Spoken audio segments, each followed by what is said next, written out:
লোকায়ত YouTube চ্যানেলে আপনাদেরকে স্বাগত। আজকে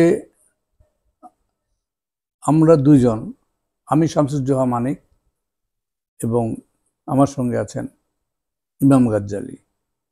আমরা দুইজন এই আলোচনা করব। এখন একটু, যদিও ইমাম গাজ্জালী এর আগেও বিভিন্ন সময় উপস্থিত থেকেছেন আমাদের চ্যানেলের আলোচনায়, তবু একটু পরিচয় দিই। ইমাম গাজ্জালী একজন সাংবাদিক, লেখক এবং রাজনৈতিক আন্দোলনের সঙ্গে সংযুক্ত, দীর্ঘদিন ধরে রাজনৈতিক আন্দোলনে তিনি আছেন, সংযুক্ত একজন কর্মী।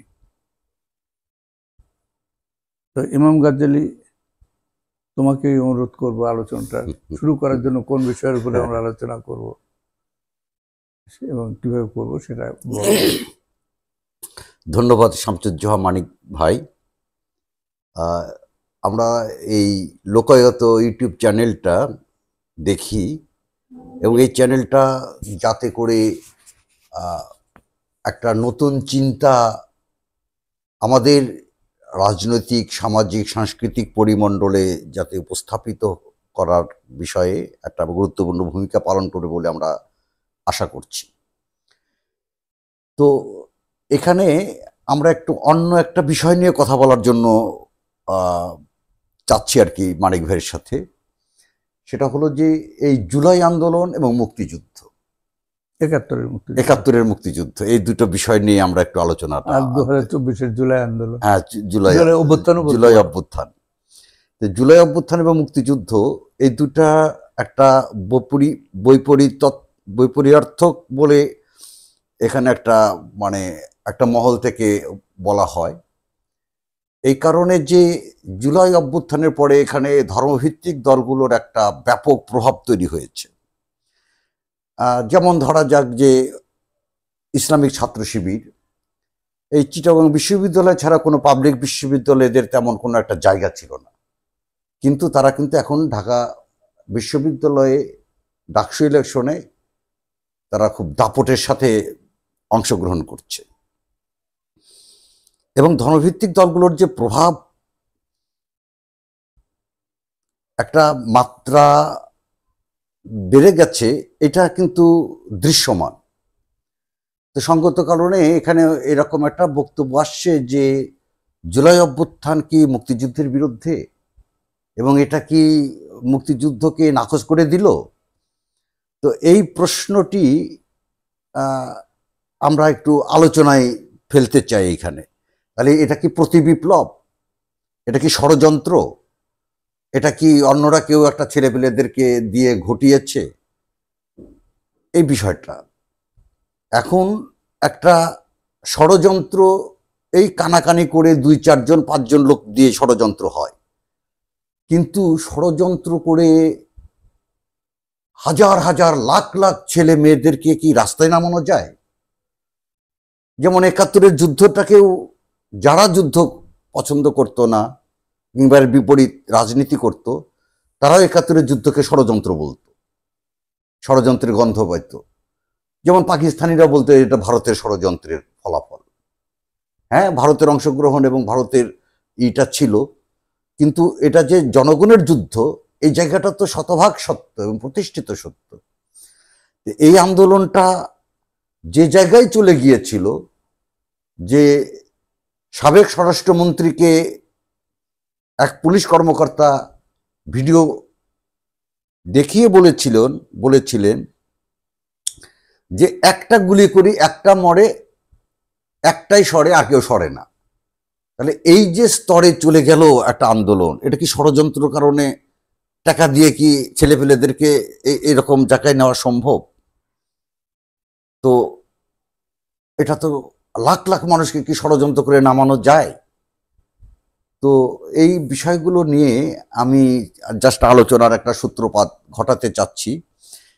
এখন আমি আপনাকে এই প্রশ্নটি আরো নির্দিষ্ট করে বলছি যে জুলাই আন্দোলনে এখানে ধর্মভিত্তিক দলগুলো, মাদ্রাসার ছাত্রগুলো অংশগ্রহণ করেছে, ঠিক আছে, কিন্তু এই আন্দোলনটাকে আমরা কিভাবে দেখব, এবং এটা কি মুক্তিযুদ্ধের বিরুদ্ধে, কিংবা মুক্তিযুদ্ধ কি নাকচ হয়ে গেল, কিংবা এখানে মুক্তিযুদ্ধ কি আহ, মানে স্বমহিমায় ফিরে আসবে, না কি অবস্থায় থাকতে পারে, এই বিষয়টা আপনি একটু আলোচনা সূত্রপাত করবেন, এটা আশা করছি। ধন্যবাদ ইমাম গাজ্জালি।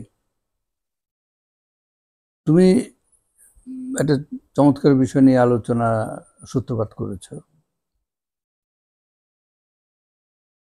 আমি লক্ষ্য করেছি এই আন্দোলনের সময় থেকেই কারো কারো একটা বক্তব্য ছিল যে এটা একটা মৌলবাদীদের চক্রান্ত বা ধর্মীয় শক্তি উত্থান প্রক্রিয়াটা শুরু হয়েছে এই আন্দোলনের মধ্যে দিয়ে। আন্দোলনের পরে এই প্রচারটা কেউ কেউ করছে, এবং ভারত থেকে তো খুব জোরালো ভাবে আসছে, একেবারে তালেবানদের নেতা বানানো হয়েছে। এটা আফগানিস্তান হয়ে গেছে। আফগানিস্তান হয়েছে, প্রফেসর ইউনূস নাকি তালেবান নেতা, আমি নিজের কানে শুনেছি। ভারতীয় বিভিন্ন চ্যানেল থেকে, ইউটিউব চ্যানেল বা টিভি চ্যানেল, ওখান থেকে এগুলো বলা হয়েছে, ওগুলো কাগজেও এগুলো লেখা হয়েছে। এখনো অনেকে এটা বলতে স্বাচ্ছন্দ্য বোধ করে, তবে এই বলাটা এখন একটু কমে যাচ্ছে আর কি। এবং মজার বিষয়, আপনাকে একটা সাহায্য করি, কথাটা মানে সহযোগিতা করি, সেটা হলো যে আওয়ামী সরকার, হাসিনা সরকারের পতনের পরে কিন্তু যেভাবে মানে ওদের একটা দেখা যাচ্ছিল, তৎপরতা দেখা যাচ্ছিল, যেমন এই মাজার ভাঙছে, এই মুক্তিযুদ্ধের স্মারক ভাঙছে, এইরকম যে তৎপরতা দেখাছিল, ধীরে ধীরে কিন্তু সেই তৎপরতাটা সাইজ হয়ে আসছে, মানে স্তীমিত হয়ে এসে এটা হয়ে গেছে আর কি। আসলে এই আন্দোলনের সঙ্গে আমি বলি না যে মৌলবাদীদের কোনো ধরনের সম্পর্ক ছিল না, এটা তো একটা ব্যাপক জনজোয়ারের ফসল। এই আন্দোলন মানে অভ্যুত্থানটা ব্যাপক বিভিন্ন সমাজের বিভিন্ন অংশ এখানে অংশ নিয়েছিল, বিভিন্ন অংশ, একটা কোনো অংশ যে তা না, এটা একক কোনো দলের আন্দোলনও ছিল না। এমনকি আওয়ামী লীগের ভিতরেও কিছু মানে মুক্ত চিন্তা ভালো লোকজন যারা ছিল, তারাও কিন্তু মানে নীরবে কিংবা সরবে এই আন্দোলনটাকে, এই আন্দোলন এবং অভ্যুত্থানকে সমর্থন করেছে, সমর্থন দিয়েছিল। এটা বাস্তব, এটা বাস্তব। মানে এটা হচ্ছে একটা ব্যাপক জনগণের জাতীয় অভ্যুত্থান, জাতীয় অভ্যুত্থান। এটা জাতীয় অভ্যুত্থান, ব্যাপক জনগণের, যেমন ৭১-এর মুক্তিযুদ্ধ, স্বাধীনতা যুদ্ধ ব্যাপক জনগণের জাতীয় মুক্তিযুদ্ধ হয়েছিল, তেমনি এটা জাতীয় অভ্যুত্থান হয়েছিল ব্যাপক জনগণের অংশগ্রহণে। লক্ষ লক্ষ মানুষ অংশ নিয়েছিল এই অভ্যুত্থানে, শুধু ছাত্র না। এখন এইটাকে কিছু মানে ধর্মীয় শক্তি এখানে অংশ নিয়েছে বলে এটাকে ধর্মীয় আন্দোলন বা তালেবানি আন্দোলন হিসেবে দাগিয়ে দেওয়ার কোনো মানে সুযোগ নাই। এবং যেহেতু অন্তর্বর্তী সরকার এই ছাত্ররাই নিয়ে এসেছিল, এবং তাদের প্রধান অধ্যাপক ইউনূস হিসেবে আছেন, মানে অন্তর্বর্তী সরকার প্রধান হিসেবে তিনি মানে এই আন্দোলনের ফসল বলা যায় তাকে, আন্দোলনে এসেছেন। তো সুতরাং আন্দোলন যেমন ওই মৌলবাদী অভ্যুত্থান হয় না, তেমনি প্রফেসর ইউনূস তালেবান বা মৌলবাদীদের সরকার বা তাদের প্রতিনিধি, এটা বলার কোনো সুযোগ নেই, জায়গা নেই। তবে এটা ঠিক, এখানে মৌলবাদীদের অংশগ্রহণ ছিল, সেটা ওই প্রধান না।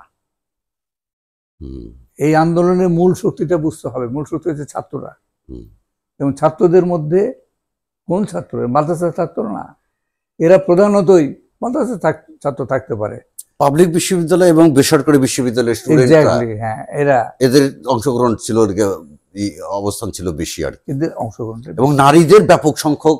এবং আর একটা দিক হচ্ছে ছাত্রীরা এসেছিল। মৌলবাদের জায়গা যেখানে নাই সেইভাবে, তার প্রমাণ হচ্ছে ছাত্রীদের ব্যাপক অংশগ্রহণ, ছাত্রীদের অংশগ্রহণ।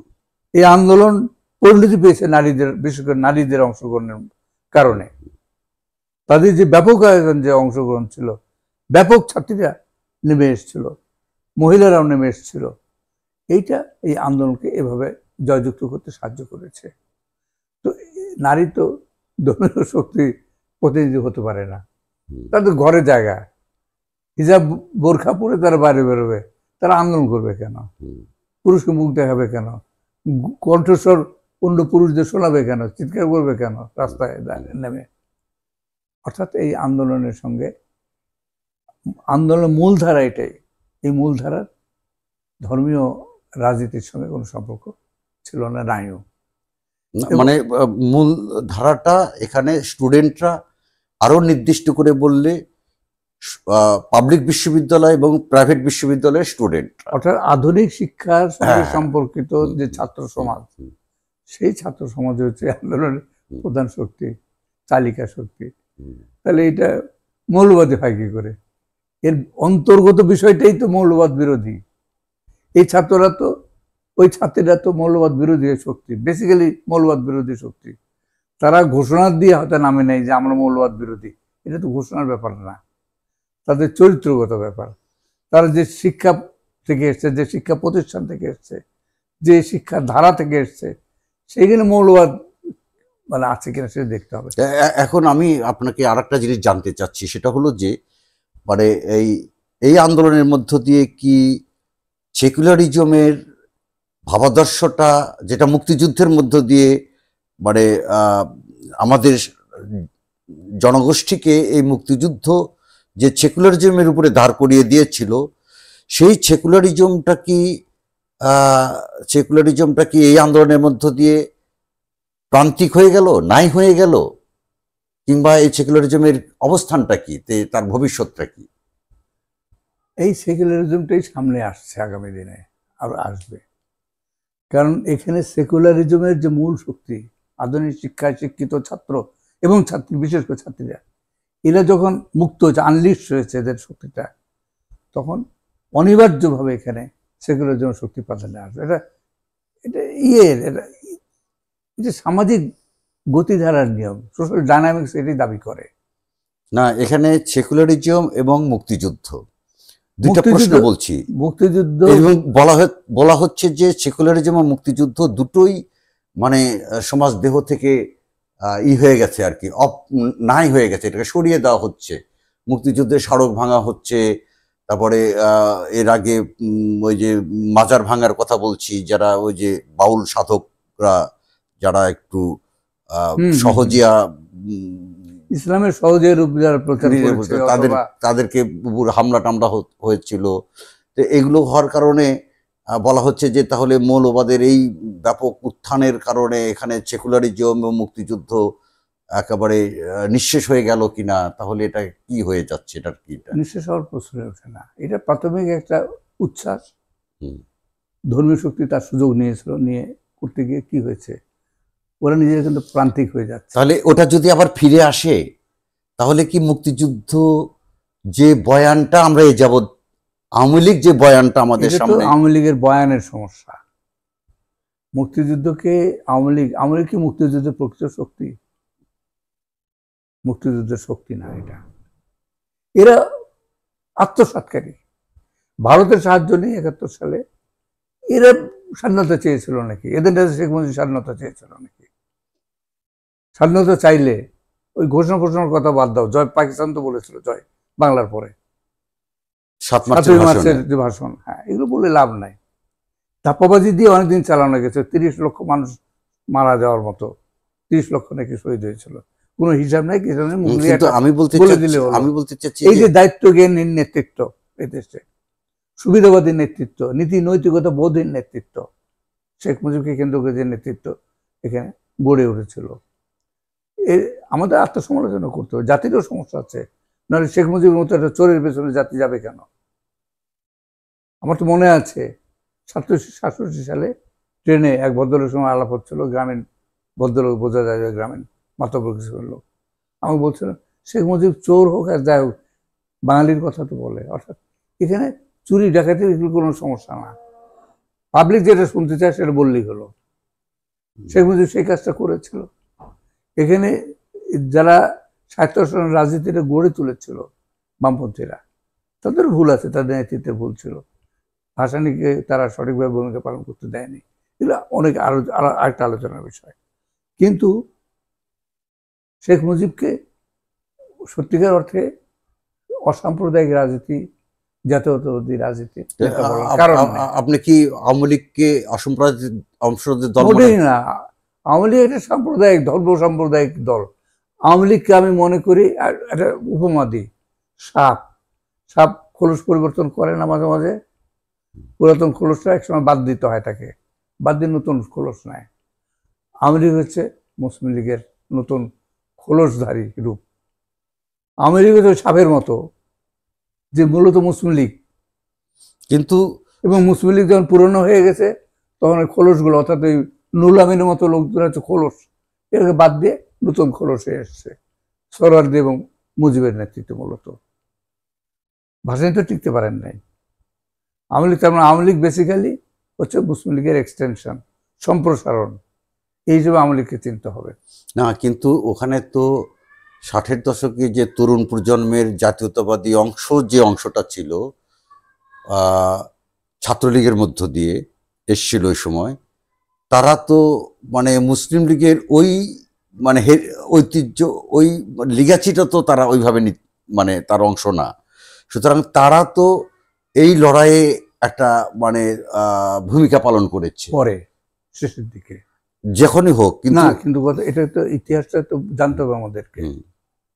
আমি তো 1966 পর্যন্ত ঢাকা কলেজে, ঢাকা বিশ্ববিদ্যালয়ের ছাত্র। 66 সালে আমার MA পরীক্ষা দেওয়ার, মাস্টার্স পরীক্ষা দেওয়ার কথা। আমি তো কৃষক আন্দোলন করতে চলে গেলাম 66-তে, শেষে ওই মাঝামাঝি সময়ের দিকে। তো এখন আমার তো 66 পর্যন্ত জানা আছে অভিজ্ঞতা। শেখ মুজিব 6 দফা দেওয়ার আগে আমি ছাত্র ইউনিয়ন করতাম। আমরা যখন মিছিল করে যেতাম তখন ছাত্রলীগ, এই ছাত্রলীগই, কিন্তু ওই পরে যারা জাসদ হলো তারা সবাই, আমাদের মিছিল হতো, ওরাও মিছিল যদি করতো তো ওদের স্লোগানটা হতো ইনভেরিয়েবলি, যে স্লোগান উঠতো, রুশ ভারতের দালালরা হুঁশিয়ার সাবধান। আমরা কেন রুশ ভারত হচ্ছে সমাজতন্ত্রের বক্তব্য দিতাম আমরা, সুতরাং রাশিয়ার দালাল। আর ভারত মানে হচ্ছে আমরা স্বায়ত্তশাসনের রাজনীতি করতাম, এরপর জোরটা দিতাম, সুতরাং ভারতের দালাল হলো, পাকিস্তানকে দুর্বল করার রাজনীতি করি আমরা। তো ওরা কোথা থেকে তোমার স্বায়ত্তশাসনের রাজনীতি করবে? 66 সালে শেখ মুজিব যখন 6 দফা দল দিল, তারপরে আওয়ামী লীগের এই রূপটা বদলানো শুরু হলো, ওই ছাত্রলীগের। এখানে স্পিয়ার হেড, মানে এটাকে এগিয়ে নিয়ে গেছিল আসলে বামপন্থীরা, বিশেষ করে ছাত্র তরুণ প্রজন্ম। কিন্তু সেটা হলেও কিন্তু পার্টিকুলার মানে ফ্যাক্ট হলো এটা যে নেতৃত্বটা ওদের অংশেই চলে গেছে, ওদের হাতেই চলে গেছে, হঠাৎ করে গেছে, কখন গেছে, যেভাবেই যাক চলে গেছে, তো এটা ফ্যাক্ট। হ্যাঁ, তার মানে আওয়ামী লীগের এইটুকু কৃতিত্ব বলবো, মুজিবের না, আওয়ামী লীগের নেতৃত্ব। ভারতে রাতারাতি দৌড়ে পালিয়ে আশ্রয় নিয়ে মুক্তিযুদ্ধ মানে বাঙালি জাতীয়তাবাদী হয়ে গেছে, সময় লাগে নেই। 6 দফা থেকে স্বায়ত্তশাসন থেকে স্বাধীনতার পক্ষে চলে গেছে রাতারাতি। কিন্তু এর জন্য যে প্রিপারেশন দরকার, একটা স্কুলিং দরকার, ওরিয়েন্টেশন দরকার, সেটা তো তাদের হয় নাই। এটি ছিল বামপন্থী তরুণ প্রজন্মের, আবার বলি ছাত্র তরুণদের সেটা ছিল। এটা পুরাতন নেতৃত্ব যাদের হাতে ছিল, পুরাতন নেতৃত্ব। এখন আমি জানতে চাচ্ছি যে মানে মুক্তিযুদ্ধ এবং সেকুলারিজমের যে আওয়ামী বয়ান, মুক্তিযুদ্ধের যে আওয়ামী বয়ান, সেইটা কি ফিরে আসার কোনো সুযোগ আছে? এটা শেষ হয়ে যাবে, শেষ হয়ে যাবে। আওয়ামী লীগ গেছে তো, হ্যাঁ, এখন আওয়ামী লীগের সমস্ত স্বরূপ উঠে আসবে আরো। কিন্তু এর বিপরীতে মুক্তিযুদ্ধের যে জনগণের যে বয়ানটা, মানে যেটা মানে সত্যকার প্রকৃত বয়ান যেটা, সেটা ফিরে আসার সম্ভাবনা কত দূর, কিভাবে দেখছে? আসবে, সেটা উঠে তোলার মতো সময় হয়েছে, এটা আমি আজকে বলতে পারছি।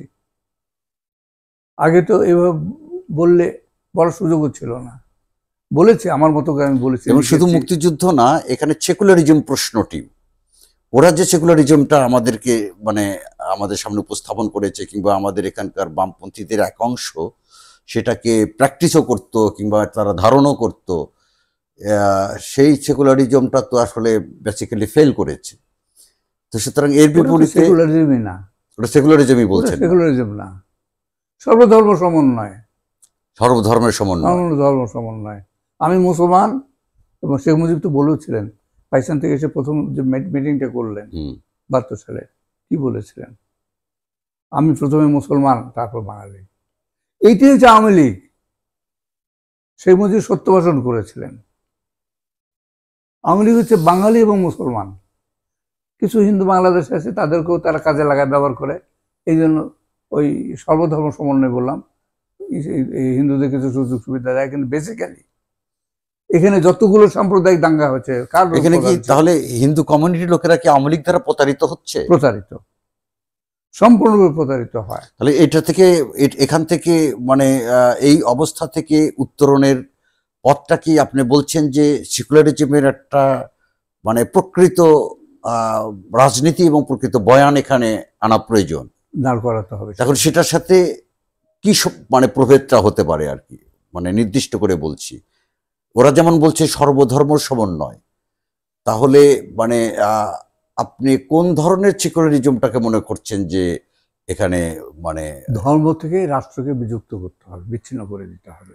রাষ্ট্র এবং রাজনীতি সম্পূর্ণ এই জায়গা থেকে ধর্ম সরে যাবে, ধর্ম থাকবে না এখানে। ধর্ম শুধু ব্যক্তিগত বিশ্বাস, ব্যক্তিগত বিশ্বাস, চর্চার প্রশ্নটা থাকবে। এটাকে রাষ্ট্রে আসতে দেওয়া যাবে না, রাজনীতিতে এটাকে জায়গা করতে দেওয়া যাবে না। তাহলে মুক্তিযুদ্ধের যে স্পিরিটটা আমরা গড়ে তুলেছিলাম 60-এর দশকে, আমি তো 60-এর দশকের প্রজন্মের মানুষ, আমরা যে রাজনীতিটা গড়ে তুলেছিলাম, স্বাধীন জনগণতান্ত্রিক পূর্ব বাংলা রাজনীতি, যার ঘোষণা হয়েছিল 1970 সালের 22শে ফেব্রুয়ারি পল্টন ময়দানে, পূর্বাচীন ছাত্র ইউনিয়ন, তখন মেনুর নেতৃত্বাধীন ধারায় যে ছাত্র ইউনিয়নটা ছিল, তার 11 দফা কর্মসূচি, স্বাধীন গণতান্ত্রিক পূর্ব বাংলার 11 দফা কর্মসূচি পড়লে বোঝা যাবে কত স্পষ্ট ছিল অসাম্প্রদায়িকতার চেতনা, কত স্পষ্ট ছিল সেকুলার চেতনা। ওইখানে উগ্র বাঙালি জাতীয়তাবাদও ছিল না, বিহারি মারো, ধরো, কাটো, এই ধরনের ঘোষণা যেমন ছিল, বা এই ধরনের চিন্তা আমাদের মধ্যে ছিল না, তেমনি পূর্ব বাংলার স্বাধীনতা একটা সেকুলার রাষ্ট্র হিসেবে আমাদের ভেতর কল্পনা ছিল। সেটা তো আপনাদের ছাত্র তরুণ, ওই সময়কার ছাত্র তরুণদের রাজনৈতিক এবং আপনাদের অবস্থানটা এটা ছিল, এইটি ছড়িয়ে গেছে। কিন্তু আপনাদের নেতৃত্ব তো ওইটা গ্রহণ করেনি, নেতৃত্ব করেনি গ্রহণ। নেতৃত্ব হচ্ছে সনাতন ধারার কমিউনিস্ট নেতৃত্ব, মানে ক্লাসিক্যাল ওয়েতে। তারা এই দেশের বাস্তবতার ধার ধরতো না, বুঝতো না, কিছু না। ওই কেতাবে যারা পড়তো, যা লেখা আছে ওইটা নিয়ে তারা চলতো। এবং আমি বলতে চাচ্ছি যে মানে আমরা এখন আমাদের আলোচনাটা শেষের দিকে চলে আসছে, আমরা আরেকটা দিন এই বিষয়টা নিয়ে আরো সূত্রপাত করব। তবে আমি শুধু শেষের দিকে আপনার কাছে এটা জানতে চাচ্ছি যে খুব সংক্ষেপে আপনি এটা আমাদেরকে জানান যে মুক্তিযুদ্ধের গণভাষ্য, সেকুলারিজমের অগ্রসর ভাষ্য, সেকুলারিজমের যে আওয়ামী ভাষ্যটা আমরা দেখেছি, সর্বধর্মের সমন্বয়ের জিনিসটা, এটাকে আপনি বলছেন যে এইটা নয়, আপনি বলছেন যে সেকুলারিজমের মূল বিষয়টা হবে রাষ্ট্র রাজনীতি থেকে ধর্মের বিযুক্তি, ধর্মের পৃথকীকরণ, এটা হবে মূল মানে আলো ফেলার জায়গা আর কি, এখানে মূল জায়গা। আমি একটা তোমাকে করি, মানে তোমাকে থামিয়ে দিয়ে আমি বলছি, একটা প্রশ্ন তুলছি। হাসিনা মডেল মসজিদ করেছিল 560টা না কয়টা? এটা কোন রাষ্ট্র উদ্যোগ নিয়ে এই ধরনের কাজ করতে পারে? কিসের সেকুলারিজম এদের, কিসের সেকুলার পার্টি, কিসের সেকুলার রাজনীতি এদের? কিন্তু আওয়ামী লীগ বেসিক্যালি, আওয়ামী লীগকে চিন্তা হবে এটা দুর্বৃত্ত, দুর্নীতিগ্রস্ত একটা সংগঠন হিসেবে। এই সমাজের গাদ, তলানি, ইতর শ্রেণীর লোকদের দিয়ে গঠিত হচ্ছে মূলত আওয়ামী লীগ। প্রতারক যারা, ধাপ্পাবাজ যারা, তাদের দল হচ্ছে আওয়ামী লীগ, তাদের ঘনীভূত রূপ। কিন্তু অনেক সেকুলার লোকজন এবং নিজেদের নাস্তিক বলে দাবি করে এরকম প্রচুর লোকজন তো আওয়ামী লীগেই বোকা। বাঙালির আসলে বুদ্ধি বেশি, এটা মনে করার কারণ নেই। এখানে বুদ্ধির খুব ঘাটতি মানুষের মধ্যে কাজ করে, এরা বলে যে বুদ্ধি বেশি আক্কেল কম। বলতে পারো যে এদের বুদ্ধি বেশি আক্কেল কম। না, আওয়ামী লীগের পেছনে, আওয়ামী লীগকে সেকুলার বলে তার পেছনে জমায়েত হয়, আসলে প্রতারক দল, প্রতারক। তাহলে আপনি মূল বলছেন, কাজ হচ্ছে এটা আপনি লুটপাট বলছেন করা। যে আওয়ামী লীগ সেকুলার দল হিসেবে আপনি এটাকে আমি মনে করছেন না? এটা কোনো কি বলবো, এটা মানে মানুষ, কিন্তু মানে অনেক সেকুলার লোকজন দেখি তারা কিন্তু বিএনপির চাইতে আওয়ামী লীগকে তাদের মনে করে যে এই দলটা সেকুলার, কিংবা এখানে কাজ করা যায়, এটা ছায়ার নিচে থাকা যায়, এখানে মুক্তিযুদ্ধ আছে, যেহেতু মুক্তিযুদ্ধ একটা ধর্মভিত্তিক রাষ্ট্র, পাকিস্তানের ভাবাদর্শকে পরাস্ত করেই বাংলাদেশের জন্ম, তো সুতরাং সেখানে এক ধরনের সেকুলারিজমের জায়গাটা আছে এরকম মনে করে। আর ঠিক আছে, আমি এক কথা বলি, মুক্তিযুদ্ধে এদের পার্টির প্রধান যে প্রতিষ্ঠাতা জিয়াউর রহমান, সে মুক্তিযুদ্ধে অংশ নিয়েছিল না? হ্যাঁ, নিয়েছিলেন। তো মুক্তিযুদ্ধে অংশ নিলে বিসমিল্লাহ দিয়ে শুরু করে কি করে? সে যে বিসমিল্লাহ দিয়ে লাগালো কনস্টিটিউশনে, মানে ধর্মের পথে সে নিল ইয়েকে, দেশটাকে। না, আমি আওয়ামী লীগের কথা বলছি, যে আওয়ামী লীগের সাথে মুক্তিযুদ্ধের যেহেতু মানে শেখ মুজিবের নেতৃত্বে মুক্তিযুদ্ধ সংগঠিত হয়েছে, হ্যাঁ, তাহলে মানে আওয়ামী লীগকে মুক্তিযুদ্ধের নেতৃত্বকারী দল হিসেবে এখানে প্রতিষ্ঠিত, এই কথাটা প্রতিষ্ঠিত ইতিহাসে এবং মানুষের মধ্যে। সুতরাং আওয়ামী লীগ এই দলের যেহেতু মুক্তিযুদ্ধের দল, সুতরাং এখানে সেকুলাররা মানে যত স্বাচ্ছন্দ্যে স্বস্তিতে মানে এটা আশ্রয় নিতে পারে আর কি, এটা মনে করছে। না, তাহলে জিয়াউর রহমান আলাদা দল করতে গেল কেন? জিয়াউর রহমান তো ওই মুক্তিযুদ্ধে ছিল। ও আচ্ছা আচ্ছা। এদের উৎস এক জিনিস, ধাওয়া খেয়ে। আসলে পাকিস্তানকে ভাঙতে চেয়েছিল, এরা কেউ পাকিস্তান ভাঙতে চেয়েছিল? মুজিব ভাঙতে চেয়েছিল? জিয়াউর রহমান ভাঙতে চেয়েছিল? এই লোক ঘটনার ধাক্কায় পাবলিক দেখলে, বাঙালি পাবলিক দেখলে পাকিস্তান নামে পেটায়, মারে, কি করবে? পালিয়ে গেছে, সেনাবাহিনী পালিয়ে গেছে, এখানে ভারতে গিয়ে আশ্রয় নিয়েছে, আওয়ামী লীগ ভারতে গিয়ে সব আশ্রয় নিয়েছে। পাকিস্তান যদি পাকিস্তানকে রক্ষা করতে চাইতো, তাহলে আওয়ামী লীগ বাছাই করে ধরতো, বেছে বেছে ধরতো আওয়ামী লীগ নেতাদের। গয়েরও পাবলিককে তো মারার কোনো, জেনোসাইড করেছে, গণহত্যা অভিযান চালিয়েছিল, কিছু হয়। অর্থাৎ পাকিস্তানের শাসক শ্রেণী পূর্ব বাংলাকে তাদের জন্য দায় মনে করছিল। এটা থাকলে পাঞ্জাবিদের আধিপত্য থাকে না, নির্বাচন দিতে হয়, নির্বাচন, তারপর পাঞ্জাবি ছাড়াও তো পাকিস্তানে আরো ছিল, সিন্ধি, বালুচ, পাঠান, এরা মাথা তোলে বাঙালিদের সঙ্গে হাত মিলে। সুতরাং পাঞ্জাবিদের আধিপত্য রক্ষা করার জন্য পাকিস্তান ভাঙার দরকার ছিল। এবং এখানে পাকিস্তানি আর্মি ব্যুরোক্রেসি, সামরিক যে আমলাতন্ত্র, কিন্তু এখানেও তো একটা জাতীয় মুক্তির লড়াই গড়ে উঠেছিল। তো জাতীয় মুক্তির লড়াই আপনারাই তো গড়ে তুলেছিলেন, আমরা রাজনীতিটা গড়ে তুলেছিলাম, আমরা তরুণ প্রজন্ম না। কিন্তু আমি বলতে চাচ্ছি যে এখানকার পাকিস্তান ভাঙার যে জায়গাটা, সেটা পাকিস্তান শাসকরা, পাঞ্জাবি শাসকরা চাইনি জন্যই পাকিস্তান ভেঙেছে, এ কথাটা এটা একটা শর্ত হতে পারে, কিন্তু মূলত এখানকার জনগণ তো মানে পাকিস্তান থেকে মুক্তি চেয়েছিল, ওই সময় চেয়েছিল, জনগণের ব্যাপক অংশ চায় নাই, কিন্তু ছাত্ররা চেয়েছিল, তরুণরা চেয়েছিল, আর্মিরা বাঙালি আর্মিরা চেয়েছিল। হ্যাঁ, কিন্তু সাধারণ পাবলিক তখন পাকিস্তানের পক্ষে ছিল। এই পাবলিককে পাকিস্তানের বিরুদ্ধে নিয়ে গেল হচ্ছে পাকিস্তান আর্মি। কি করবে পাবলিক? আর নেতৃত্ব ভারতে যে এখানে তো বামপন্থীদের ভুল ছিল, নেতৃত্বের ভুল ছিল, আমি বলবো ভাসানীরও ভুল ছিল, যে কারণে আওয়ামী লীগের হাতে নির্বাচনের পরে একতরফা একচেটিয়া নিয়ন্ত্রণে চলে গেল এখানকার গণরাজনীতির, প্রকাশ্য রাজনীতি। আমরা ছাত্ররা স্বাধীনতার স্লোগান দিচ্ছি, স্বাধীনতার যুদ্ধের জন্য প্রস্তুতি নিচ্ছি, কিন্তু গণরাজনীতি বলে তো একটা জিনিস ছিল, তার নেতৃত্ব তো চলে গেছিল এর হাতে, শেখ মুজিবের হাতে। তারপরে খেলার ব্যাপার হয়ে গেছিল ওদের, ভারত খেলেছে, আওয়ামী লীগ সমস্তটা ভারতের হাতে তুলে দিয়েছে। ভারত এখানে কোনো সেকুলার রাষ্ট্র চাইতে পারে? সত্যিকার অর্থে কোনো সেকুলার রাষ্ট্র ভারতে চাওয়ার কারণ ছিল? তখন তো পূর্ব বাংলার সঙ্গে পশ্চিমবঙ্গের ঐক্যের প্রশ্ন আসতো। আচ্ছা। এটা ভারত এটা হতে দেবে কেন? এবং এখানে বিপ্লবী রাষ্ট্র হওয়ার তো মানে হতে দেওয়ার তো প্রশ্নই ওঠে না। ভারত তো তারও বিরোধী হবে, হয়েছিল।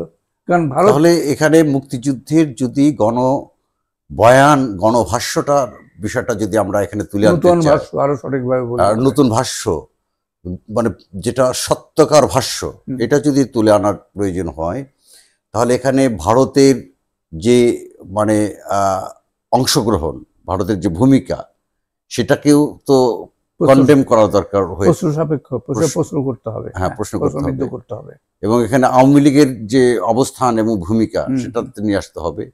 এমনকি এখানকার বামপন্থী কমিউনিস্টদের মধ্যে বিশেষত প্রধান ধারা ইপিসিপিএমএল, পূর্ব বাংলা কমিউনিস্ট পার্টি, হক তোহা মতিন আলাউদ্দিন প্রমুখ নেতৃত্ব যারা আছে, তাদের যে বিভ্রান্তিকর অবস্থান, সেটাকেও তো প্রশ্ন করার প্রয়োজন রয়ে গেছে আর কি। হ্যাঁ, এগুলো পুনর্মূল্যায়নের প্রয়োজন আছে আজকে। হ্যাঁ, নতুন করে ব্যাখ্যা বিশ্লেষণ প্রয়োজন আছে।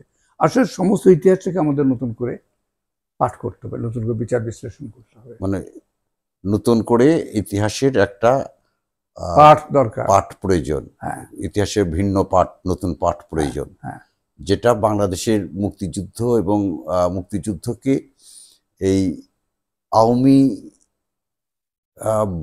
আওয়ামী এই বলয় থেকে মুক্তিযুদ্ধকে জনগণের কাছে নিয়ে যাওয়া, আওয়ামী লীগের হাত থেকে মুক্তিযুদ্ধকে জনগণের হাতে দিয়ে দেওয়া আর কি। আওয়ামী লীগের কাজটা অনেক সহজ হয়েছে এই 24-এর গণঅভ্যুত্থানের পর, ছাত্র জনতা অভ্যুত্থানের ফলে, মানে এবং অনেক সহজ হয়েছে। এবং এখন আওয়ামী লীগ উৎখাত, সেটা তো সাংগঠনিকভাবে উৎখাত, কিন্তু রাজনৈতিকভাবে উৎখাত করতে হবে। হ্যাঁ, রাজনৈতিকভাবে এখনো তো বামপন্থীদের একটা গুরুত্বপূর্ণ অংশ, তো তারা যে বক্তব্য রাখে, সেখানে তো আওয়ামী লীগ ফিরে আসে।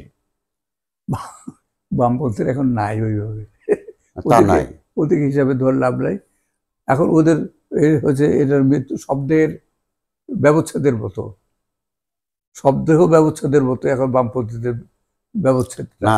তাহলে মৃত, তাহলে তো অতীত, তাদের অতীত দিয়ে আমাদের ব্যাখ্যা। তাহলে আওয়ামী লীগের এই নতুন যে মুক্তিযুদ্ধের পাঠ আমাদের প্রয়োজন রয়েছে, একই সাথে মুক্তিযুদ্ধের নতুন পাঠের পাশাপাশি সেকুলারিজমেরও নতুন পাঠ বলতে পারো করে। এইটা নির্মাণের ধারাতেই জুলাই অভ্যুত্থানের যে স্পিরিট, সেটা তার মানে